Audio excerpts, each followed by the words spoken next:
Hi, Dan and Dana. How you guys doing? Good. How are you? I'm great. Thank you so much for this. Look, who isn't a Leonard Cohen fan? I mean, come on, seriously. So for you guys to have started this journey, I would think that maybe you were big fans. How did it all come about? We actually were, but we were late to the game, late to the Leonard Cohen game. That's okay. Better late than never. Yeah. Oh, yeah. And actually, thank God we became fans in time to see him in concert live. Nice. Oh, wow.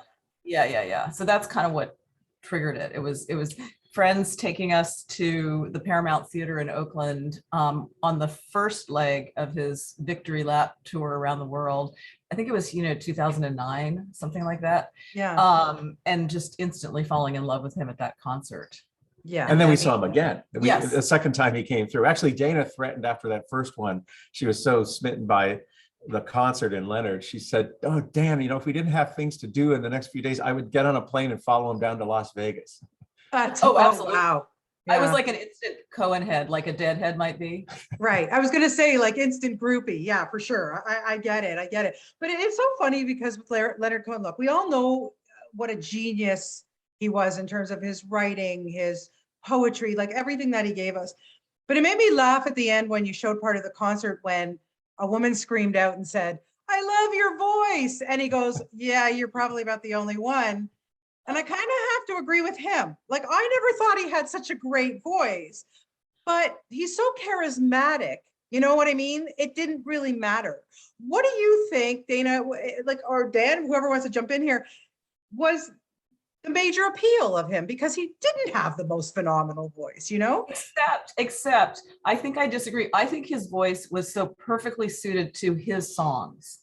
Okay, if you notice, he didn't really do covers much. No. And with his songs, and he had the brilliance to know that his voice would blend so beautifully with women's voices. So I think that Leonard Cohen's voice, along with the backup singers, really is exquisite to me. Well, the other thing that's curious, he mentions in the movie that if you can stand in the center of your song and stand for its emotional complexities, then you really can communicate to an audience. And I think that he understood his own songs so deeply that he was able, through the nuance of his singing, within the range of his singing ability, to carry the emotion and significance across to a listener, both live and on those recordings. And boy, his voice changed so much. If you listen to that companion album that's streaming now, you hear the early recordings to the later recordings. His early singing, I think, was quite good, but the later singing, where it just descends into this point of gravitas and knowing, I just love it. And I mean, I really don't think anyone was more charismatic. Well, see, exactly. That's what I mean. Yeah, because it totally lends to the voice. Like, you kind of get over the fact that he's not a brilliant singer, you know what I mean? But it works. Yeah. I agree with you. He doesn't have that kind of amazing range that, say, like a Rufus Wainwright has. I mean, Rufus is, as Rufus himself says in the film, my brilliant young tenor. It's really amazing. Or Brandi Carlile or Katie Lang. Right. But I having spent so many years now on this project and really focusing on Leonard, I don't think there's a person in the world that's more charismatic than Leonard Cohen. Yeah. No, I agree with all that. Your husband? Oh, I was just going to say, excuse me, your husband is sitting right next to you. Dan, I will not be upset if you tell me that I'm not as charismatic as Leonard Cohen. You are as charismatic. I am not as charismatic. Okay, so you have so much to work with here. You were given the archives from the family, a treasure trove of interviews, things you probably never even thought that you were going to get and you got. I mean, look, you're starting with one song, which is clearly one of the most iconic songs in the entire universe. You were able to do a 2-hour documentary on one song. You probably could have done a 10-part series, given what you probably had. Where do you even start? We knew that we wanted to look at Leonard's life and his artistic arc and his spiritual seeking arc through the lens of the song. So even though the song itself has such a great, incredible plot-driven journey from rejection to redemption. Yeah. It was always the idea that we wanted to look at Leonard and make it kind of an interesting spiritual and musical biography, which allowed us a lot of freedom to jump around and not be completely overwhelmed and drowning in the story of his entire life. You know, the other thing is that all that archival material that you just talked about, it was very hard won, right? Yeah. So it's not like we started this project, you know, for all intents and purposes, the idea came 8 years ago, but we really didn't get started filming for another couple of years.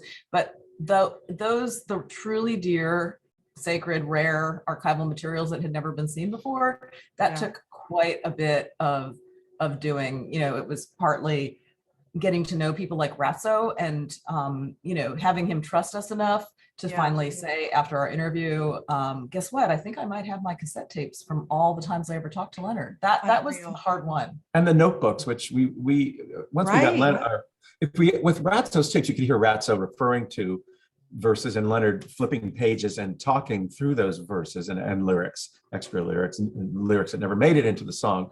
But to see the notebooks, that came quite late in the game once we had really built up a relationship with Robert Corey, Leonard's manager and trustee of the family trust. So that's the other part, that the archival base that we had to work with began to grow even during the edit, which again, I think made it a little less overwhelming when the treats were being planted along the way. Yeah. Oh, no, it's so fascinating.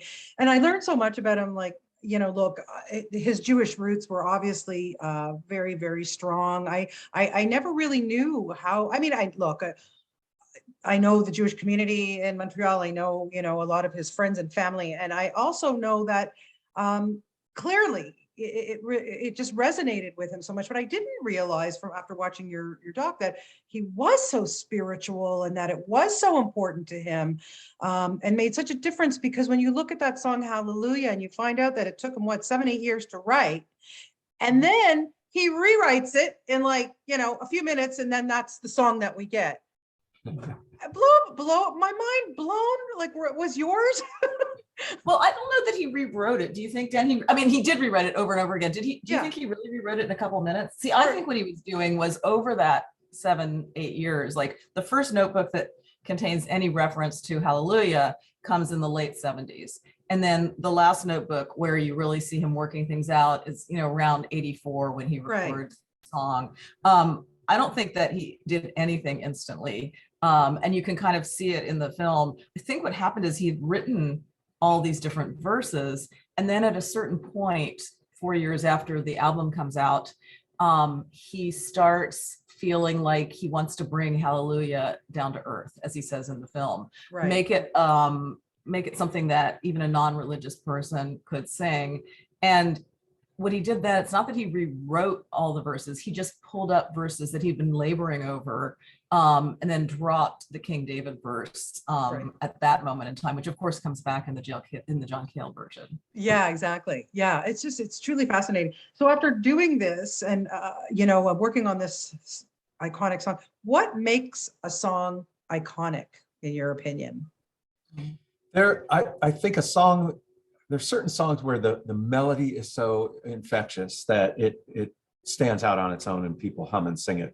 And there are certain songs where the lyrics themselves are so interesting and provocative that people know the song for that, even if they don't sing it necessarily.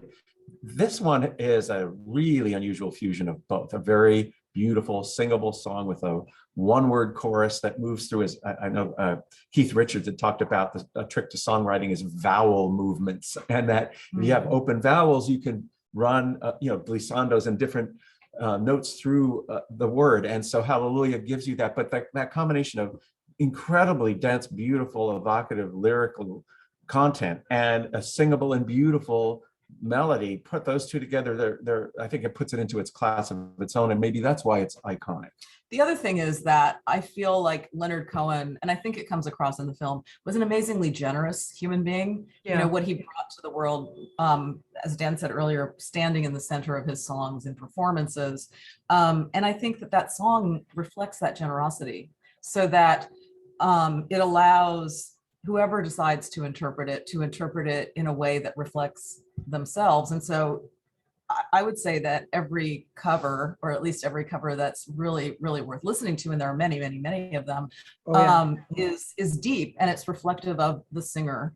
So that song is a song that one never gets tired of. I mean, obviously some people do. I never got tired of it when I was. I don't ever, yeah. I don't get tired of that song ever. And it just was, goes to show too, when you look at all these the pop shows that are on TV now, American Idol, The Voice, etc., X Factor, whatever, there's always a contestant. And they're like young, like really young, you know what I mean? Like they were born when Leonard Cohen was, you know what I mean? So, so clearly, and you're right, they have their own renditions and every single one sounds different, but every single one is beautiful. And it's because of that generosity, I think. Yeah. Yeah. Okay. So I guess I have to ask, because my favorite rendition, hands down, no question asked, is K.D. Lang. Thank you for putting that in the film. Oh my God. Do you guys have a favorite rendition? Leonard singing it on those last tours. And that's before I knew much about Leonard. It's before we delved into this movie, but that jumped out at me. Leonard singing with the grace, getting down on his knees to sing in a moment of insular prayer and a gesture to the audience. Those were unforgettable. The 2 times I saw him do that live, unforgettable renditions that seemed to encompass his entire life in those performances. Yeah. How about you, Dana? I hate to just kind of blithely agree with my husband, but it's a rarity. Yeah, because he is second in the charisma world. Yeah. You have to keep reminding me. I'm gonna have to pay for that one. But no, I really think that for me it's that as well, and I think it's partly because although initially Jeff Buckley was the version that drew us in. We heard it the first time, like many of the people in our film, we thought that Jeff Buckley was the guy who wrote the song. But ultimately, the first time that it really hit my heart in a deep, indelible way was seeing Leonard at the Paramount, getting on his knees as he starts delivering the song. And it's just, there's nothing for me more powerful. And again, I love K.D. Lang's version. It's why we ended the film with, oops, spoiler alert. But I love all the versions that are in the film, but there's just something really special about what Leonard towards the end of his life brought to the singing of that song. Absolutely. Yeah. Well, there's no question that anybody who sings something live and you get to see that, no question. Okay. So now that my last question here, now that you kind of have an idea of what an iconic song is, and let's say you're moving on to your next documentary, is there a song out there that you would want to explore and another musician?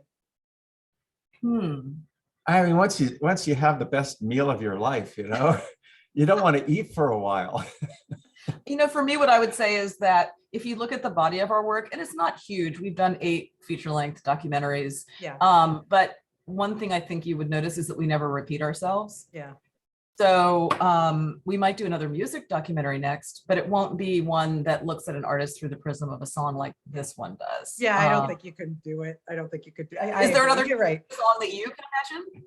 No, there isn't. And I thought about it all the time watching this documentary thinking, what other song like is this? And I could not come up with one, to be honest with you. I mean, there's a million out there that are phenomenal. Like you look at artists like Billy Joel, Elton John, James Taylor, like on and on and on, like people from our generation, you know what I mean? But yeah, no, I don't think anything tops Hallelujah. So good answer, good save. And thank you so much for your time today. I really appreciate it. And this is just a fabulous, fabulous talk. Thank you. Thank you. We're so excited, and we're so excited it's opening in Leonard's hometown. Yes. Yeah, well, as it should be, of course it should. So thank you so much for your time today, and I look forward to your next project. Appreciate it. Thank you. Okay. Bye, guys. Bye. Thank you. Okay. Bye. Thanks, Bonnie. Okay.